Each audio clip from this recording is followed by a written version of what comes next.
আচার্য, রামনবমীর দিন কোন কোন গ্রন্থ আমাদের উপহার দেওয়া উচিত আর কোন কোন মানুষদেরকে আমরা সেই উপহারটি দেব, এটা যদি একটু বলেন। প্রথমেই বলি, রামনবমী অত্যন্ত পবিত্র একটি দিন।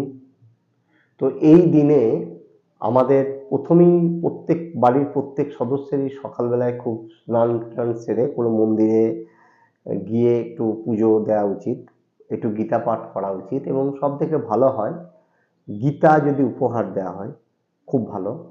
গীতা ছাড়াও রয়েছে রামায়ণ, ছোট রামায়ণ, রাম রক্ষা স্তোত্র, হনুমান চল্লিশা পাঠের আগে পাঠ করতে হয়।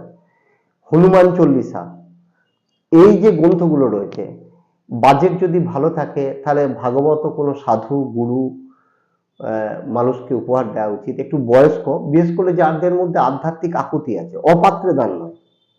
অনেকে গ্রন্থটা নিয়ে গেল, নিয়ে তার মূল্যই বুঝলো না, তাকে নয়। যে কোনো আগ্রহী, সে শিশু হতে পারে, বড়, শিশুদেরকে কেউ যদি রামায়ণ উপহার দেয়, ছোট মহাভারত উপহার দেয়, দিতে পারে। এই উপহারগুলো দেওয়ার সাথে সাথে পঞ্চযজ্ঞ মানে হচ্ছে কোনো গরিব দুঃখীকে বা অপরিচিত একজন মানুষকে একটু খাবার টাবার দেওয়া।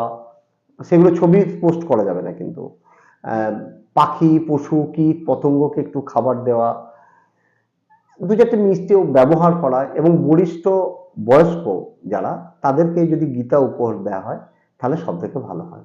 জয় শ্রীকৃষ্ণ।